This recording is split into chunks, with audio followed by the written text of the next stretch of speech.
सुनने वाले मित्र, आप लोग महान हैं और श्रोता भैया भगवान हैं।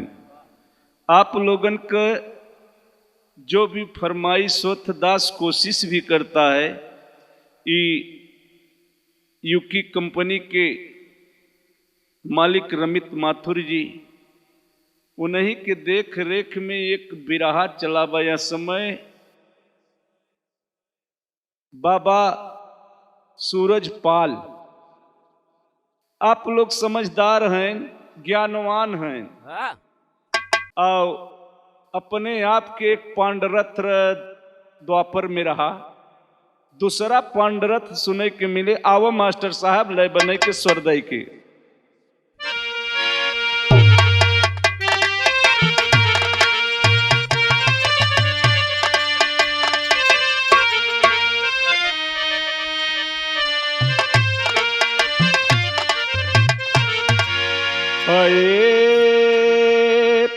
मोरे रामा मोरे राम संवरिया रे, हे भोले जोगिया हो राम।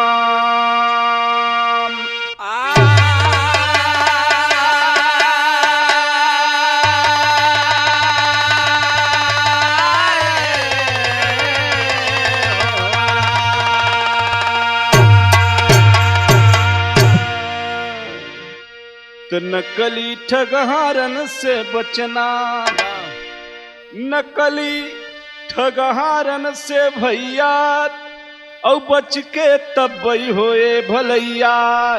नैया नैया लई डूबे भोले बाबा सूरजपाल।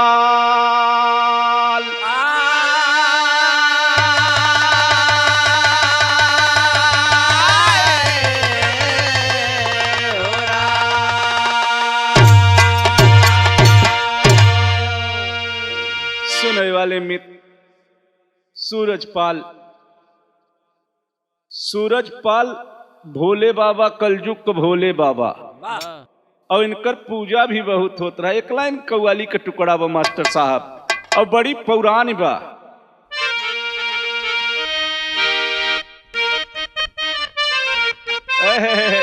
बहुत अच्छे मुन्ना। अरे गाँव सहेलिया नबलिया मगन हो, अरे गाँव सहेलिया नबलिया मगन हो, खेतवा में अपने झूमी के। गाँव सहेलिया नबलिया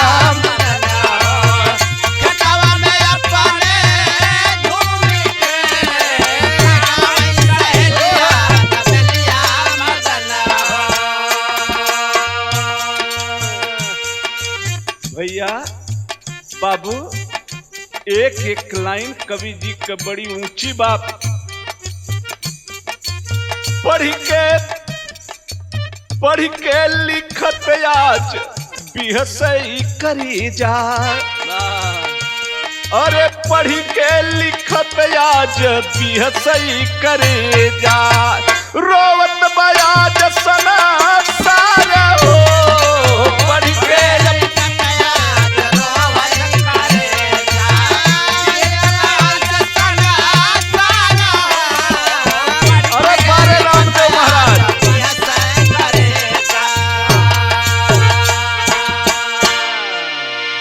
पढ़त की और सुनत की यूट्यूब पर करेजा पिघल गया दोस्त। भाव मिला साधु संतन पर कैसे करबे भरोसा, साधु संतन पर कैसे करबे भरोसा। मनवा में नकली विचार हो, साधु संतन पर कैसे करबे भरोसा।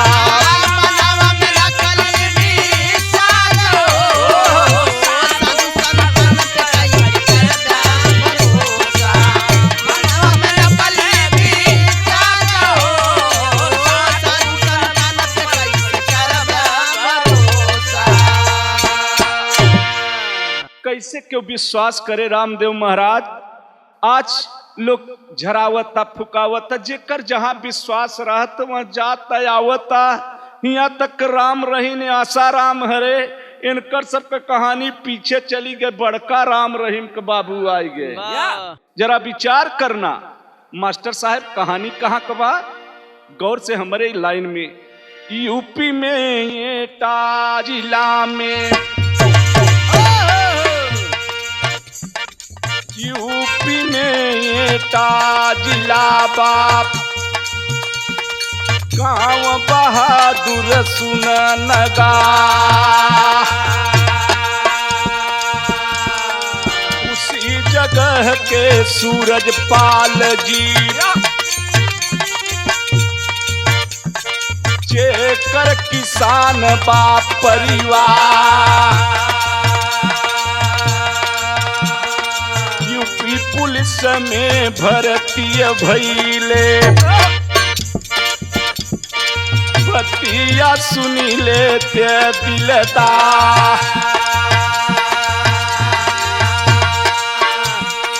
यौन शोषण का चला मुकदमा।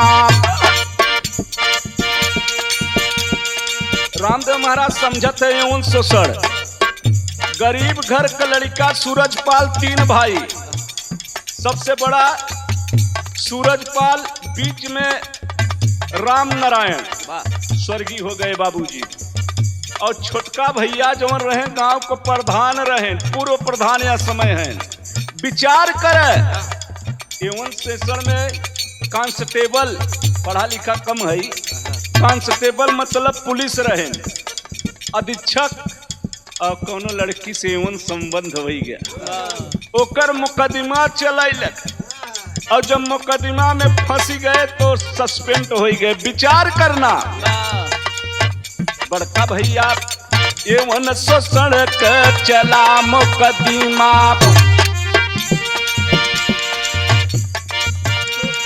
सूरजपाल गयन जेल मझा,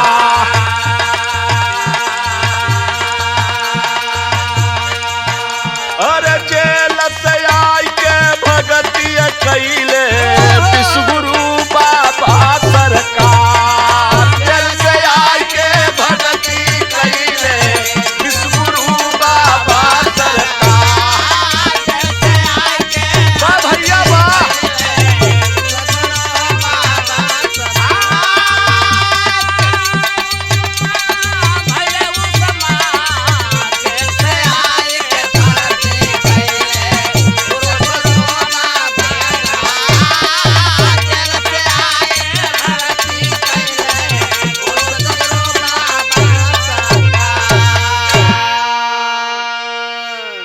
जेल से जब आए तब उनके भक्ति जाग।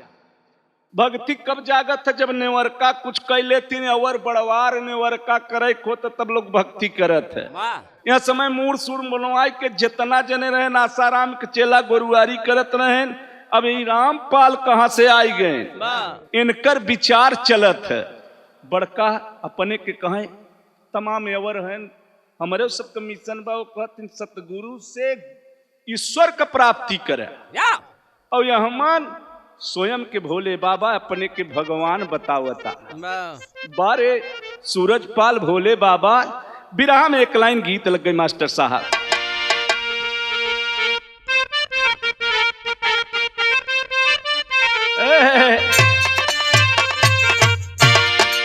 यह गीत्या धनवा ककार बैरो पानिया हो, अब रो पानिया हो, रिम झिम बरस पानिया,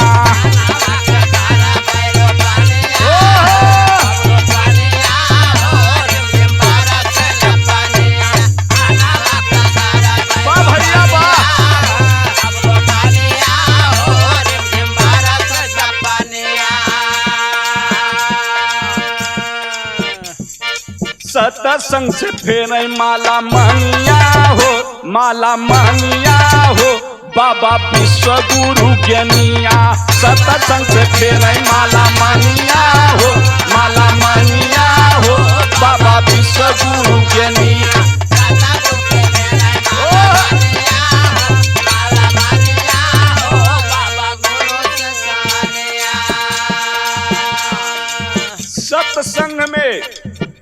वो माला फेरत रहे, उनके पास सेविका रखत रहे, प्रचार चलता। कोनो भी काम हो तो पहले प्रचार चलत न मास्टर साहब, वैसे प्रचार चलता होत का बड़का भैया। दरे दरे सब संग चर्चा बढ़ाई, दरे दरे सब संग चर्चा बढ़ाई, दरे दरे सब संग चर्चा बढ़ाई। भोले बाबा सागर विश्व गुरु जाई, भोले बाबा सागर विश्व गुरु बहाई, भोले बाबा सागर विश्व गुरु आए।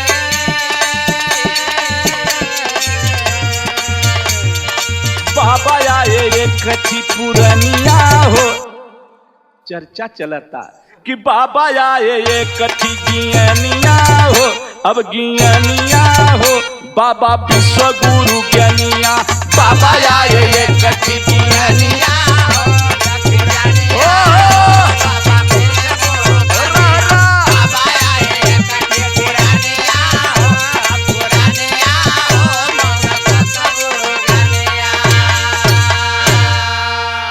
चर्चा चलता चारों तरफ कि बाबा बड़ा जानकार आए हैं। लोग मेहरारू सब भक्ति सबसे ज्यादा रामदेव महाराज मेहरारू करबई करत हैं। जान जाए कि आज हमारे दुल्हा का नजर उतर जाए तो फलनवा कह चली जाई, मजार पर चादर चढ़ाई, उनके में ही भक्ति तमाम चलत है। वैसे अब वह सूरजपाल भोले बाबा के एक मेहरुआ को जरूरत बा, मिला के वो भक्ति करत रही रही के भाव मिला मार साहेब। सत्संग करत कटोरा देवी मामी,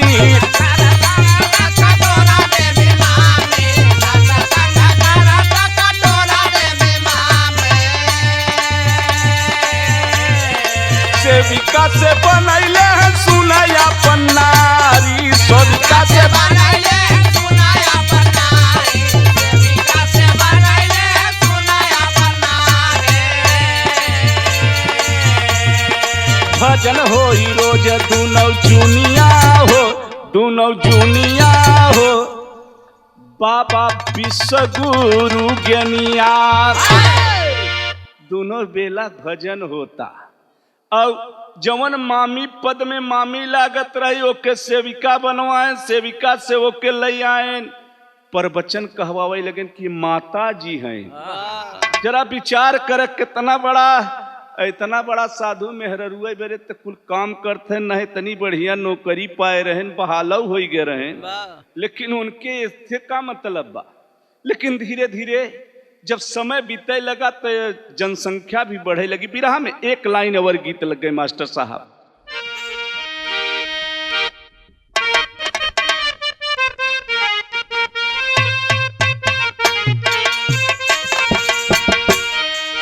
यह गीत या अरे गवन करात दुखदाई सैया हमसे न बोले। लेकिन बाबू बिरहवा में ऐसी अच्छी कवि जी की लाइन बा, अरे भोले बाबा का चर्चा बा भारी हो, भोले बाबा का चर्चा होई भारी हो, जुटई लाग नर नारी।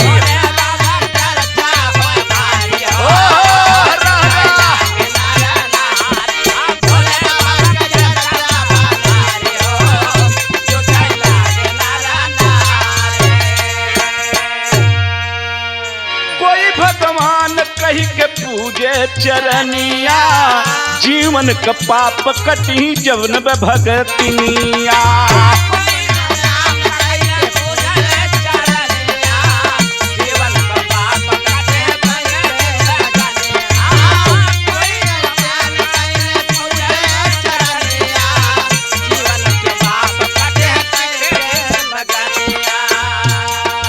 दर्शन से क्यों न दुखारी हो, आवा दर्शन से क्यों न दुखारी हो, जुटई लाग नर नारी। दर्शन से क्यों न दुखारी हो, जुटई लाग नर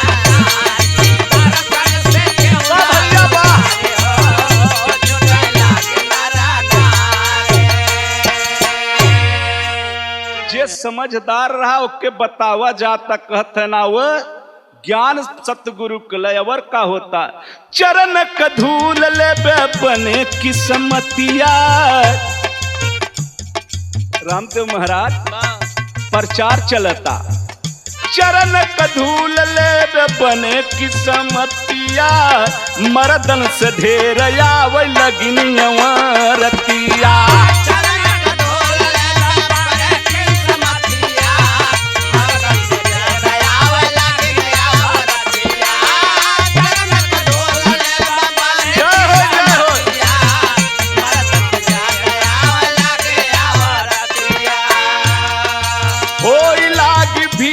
आज भारी हो लगी पीर आज भारी हो। जुटई लाग नर नारी।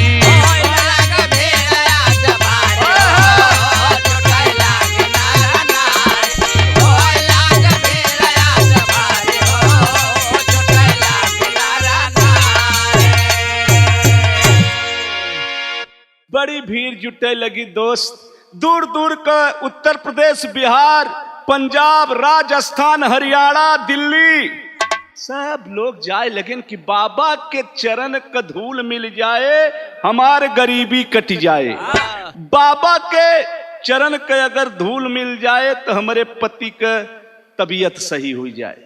उनके जवन बम्बा लगा रहा, मतलब उनकर समरसेबुल जवन भी पानी के से जब पी लेब तो उनसे सारा दुख दूर हो जाए। ऐसा चलत रही। 2 जुलाई के गवर्नमेंट से, सरकार से उन्होंने एक सहायता मांगा कि हमके सुरक्षा चाहिए। 80,000 से ज्यादा लोग भीड़ नहीं आएंगे, बाबा का यह कहना था। बाबा 80,000 कहें। प्रशासन सब दिनवई के सोवता। प्रशासन का करे जवन कुछ रहन भेज दिहन। और धीरे धीरे भीड़ बरियाल लग गई। बड़का भैया 2 लाख से ज्यादा। बिरहा में कवि जी के बिरहा के शैली में भाव बमार साहब।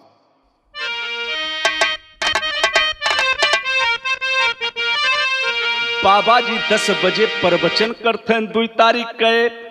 होत का बड़का भैया संगत में मातम छाई वह घड़ी। अरे रामा रामा रामा रामा यर मोरे रामा। संगत में मातम छाई उस घड़ी।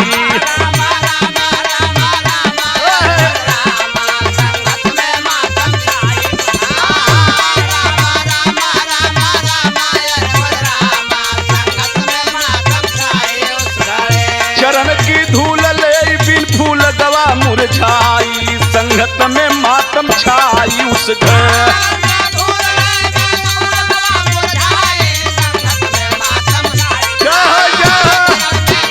अरे भैया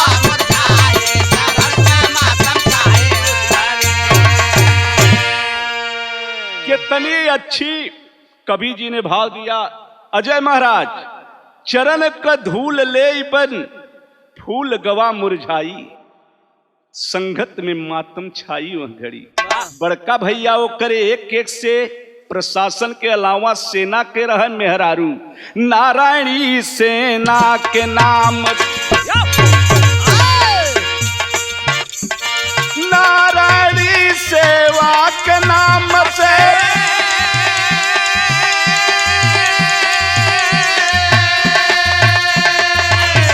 लड़की बनी गई पहरेदार।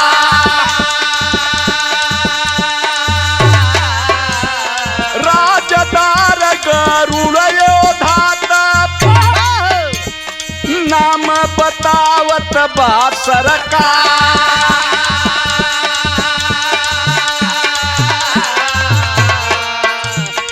वह लड़कियन का नाम गरुड़ योधा। 12 सूरज पाल बाबा तोहार लीला कोडवर्ड चलता। कोडवर्ड सब नहीं जानते, नहीं सधुए ओधू जानत है, सब थोड़ी न जानी। समय 2 जुलाई 10 बजे में संगत में भई भीड़ अपार।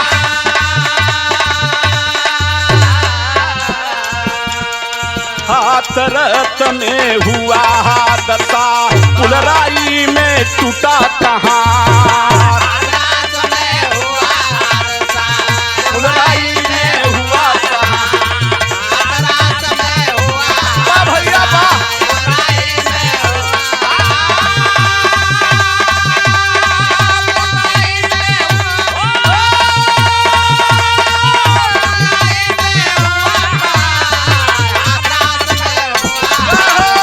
बहुत अच्छे बेटा।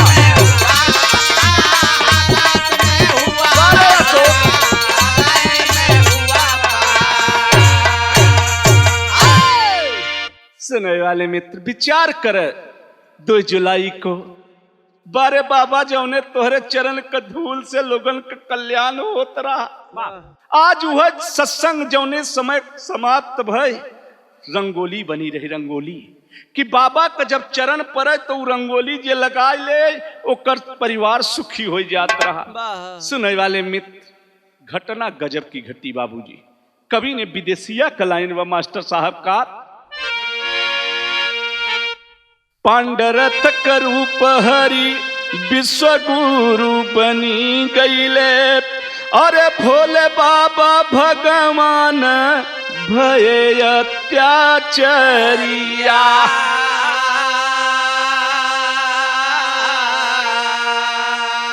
सत्यता के नहीं जाने, अरे दूर सब भागई लगे, अरे आके ढोंगी बाबा का धरई सब पयरिया।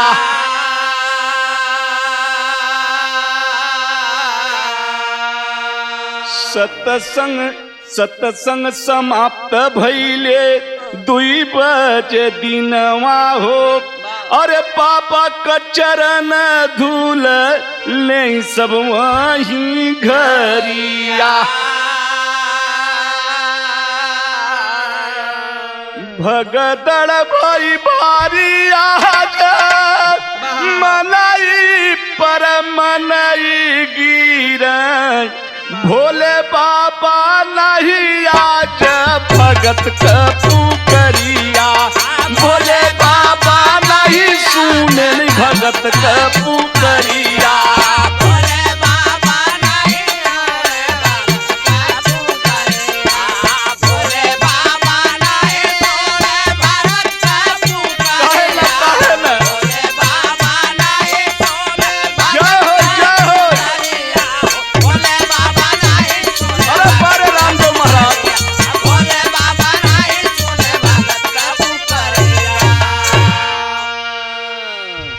सुनने वाले मित्र तो इस तारीख को 2 बजे बारे बाबा सूरजपाल भोले बाबा जिस समय सत्संग करके अपने रास्ते रंगोली पर जा रहे थे, अफवाद झूठा उनके चरण को जो धूली ले लेगा उसका परिवार तर जाएगा।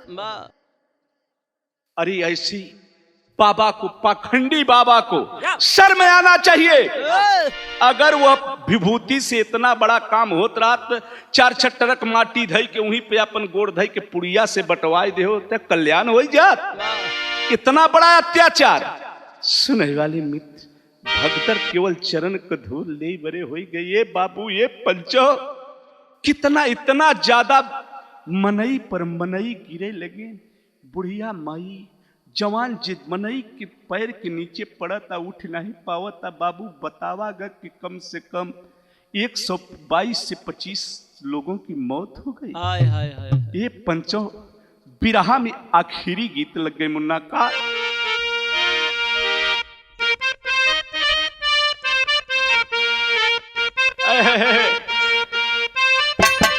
ये बाबू मनई पर मनई गिरा सुनई नहीं बतिया हो, फाटत बाछतिया मारा हो।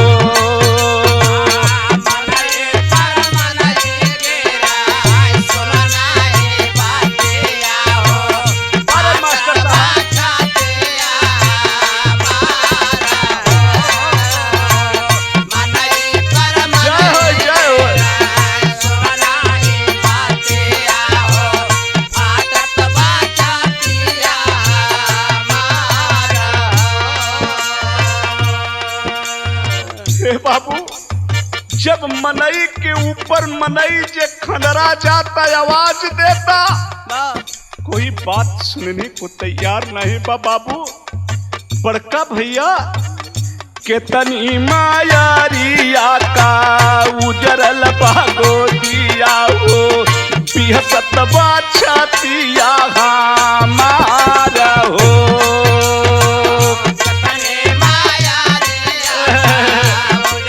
काहे न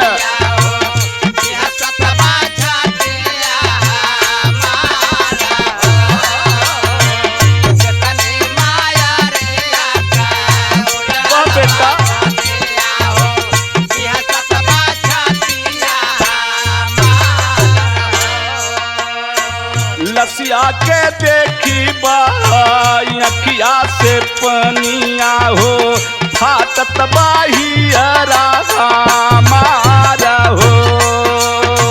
लसिया के देखी बाई अखिया से पनिया हो, फाटत बाहियरा हमारा हो। लसिया के देखी बाई अखिया से पनिया हो, फाटत बाहियरा हमारा।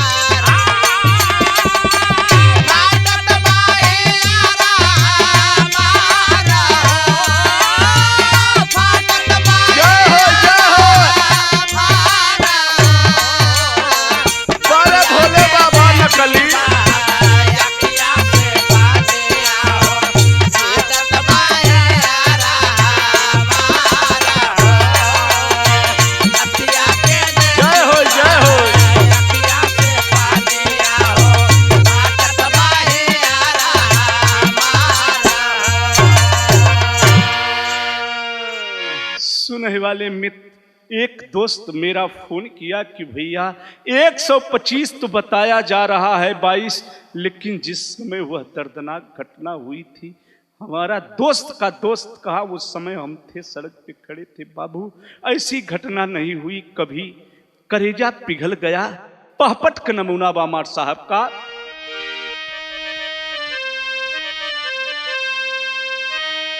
अरे राम कृष्ण के नाम पर दिया डूभाई भाई सूरज पाल। अरे राम कृष्ण के नाम दिया डूभाई भाई सूरज पाल, और ढोंगी बाबा बन गईले कसाई भाई सूरज पाल।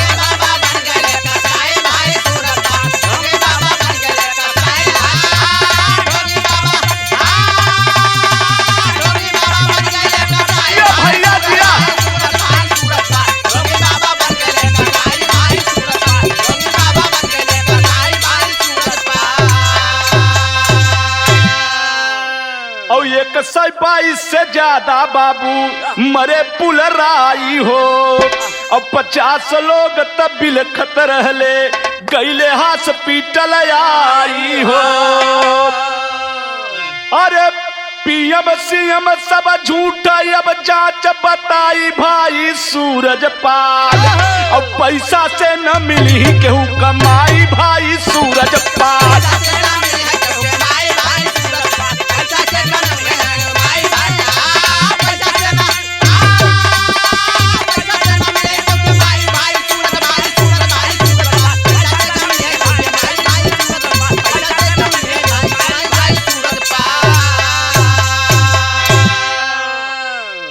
भी रहा दास 6 तारीख को गा रहा है बाबूजी। पीएम सीएम साहब जांच बैठा रहे हैं। गए हमारे तमाम विपक्ष के नेता गए और पक्ष के मुख्यमंत्री जी गए। हादसे में ढाढ़स बंधाए कि जांच होगी। खैर ये उनकर कामयाब, लेकिन पंचो बतावा कि जेकर माई मरी गई, जेकर लुगाई मरी गई, ओके मवाजा मिल जाए तो का पैसा से माई मिल सका था? परिवार कोई नहीं मिल सकता बाबू। दो पदे आल्हा मास्टर साहब का।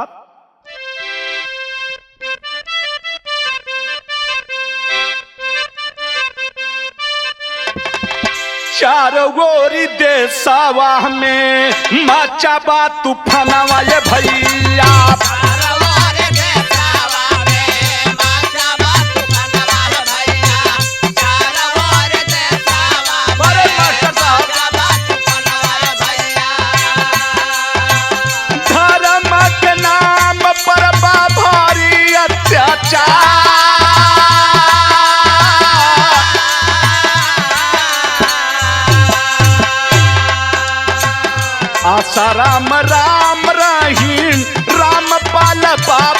भैया।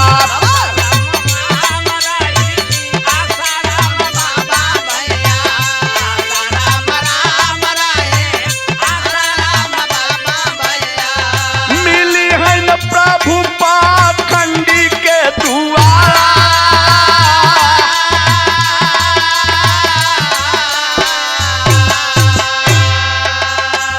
अच्छा ये अच्छा भाषम सेवा करे भोले बाबा भैया।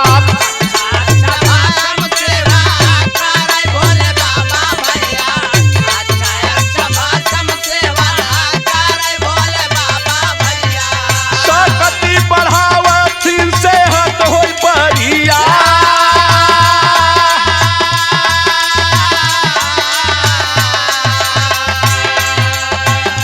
भैया नकली भोले बाबा अच्छा अच्छा भस्म खाते हैं।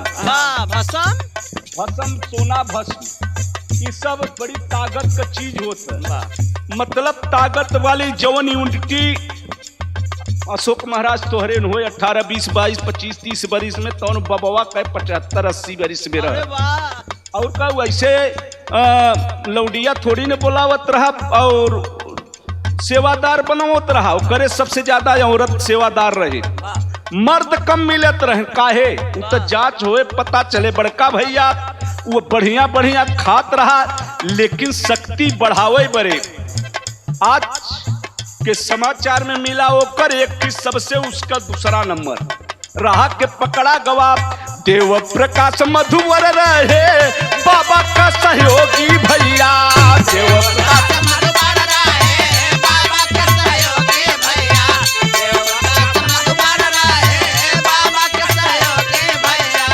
दिल्ली प्रशासन उनके की गिरफ्तार।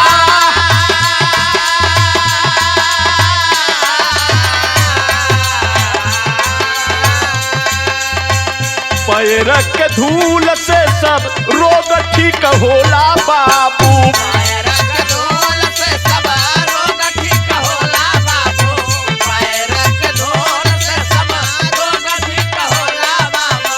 पाखंडी सूरज पर कई है परचार।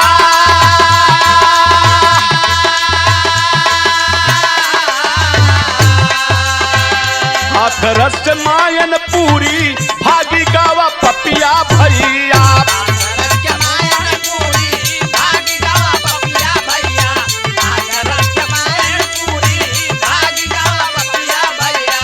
तिहन चरनिया का धूल सरकार।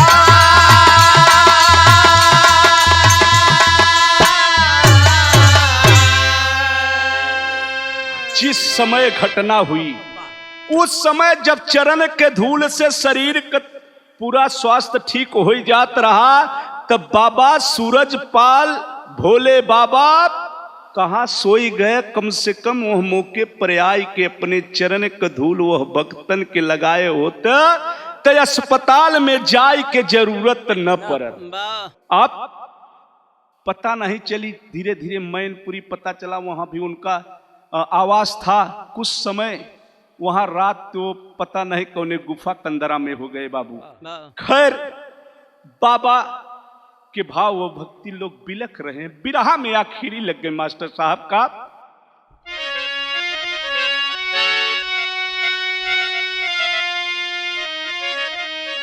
अरे किस्मत का लेखनी ढोंगी के ढोंग से न टले। बेटा माई कला हसिया लई के रोवत चले। बेटा माई कला हसिया लई के रोवत चले। बेटा माई कला हसिया लई के रोवत चले। रोवत चले रोवत चले राम रोवत चले। बेटा माई कला हसिया लई के रोवत चले। बेटा माई कला हसिया लई के रोवत चले। ये बाबू कितना बेटा अपनी माँ का लाश, कितना पति अपने पत्नी की लाश लेकर बेहाल हो गए बाबू। ये घटना लिखत इतना बड़ा दुख आज भी होता। और शासन प्रशासन से ये कई बात कहना, और दोषी के तो सजा मिले हो जहल खाना।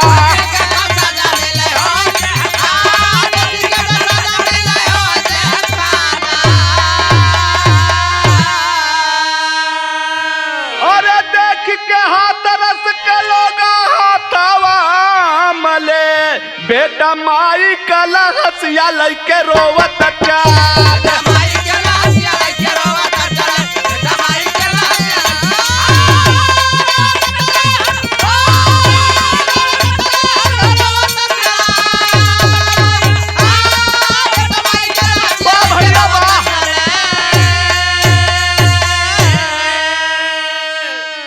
सुनने वाले पंचों, अपने माँ का लाश अपने परिवार को छोट छोट कानपुर को दो बच्चे थे बाबू, जिस समय यूट्यूब पर बिलक के रो रहे थे, अरे बाबा हत्यारा, अगर जिस समय बाबू सही जांच होगी तो बाबा जेल होगा।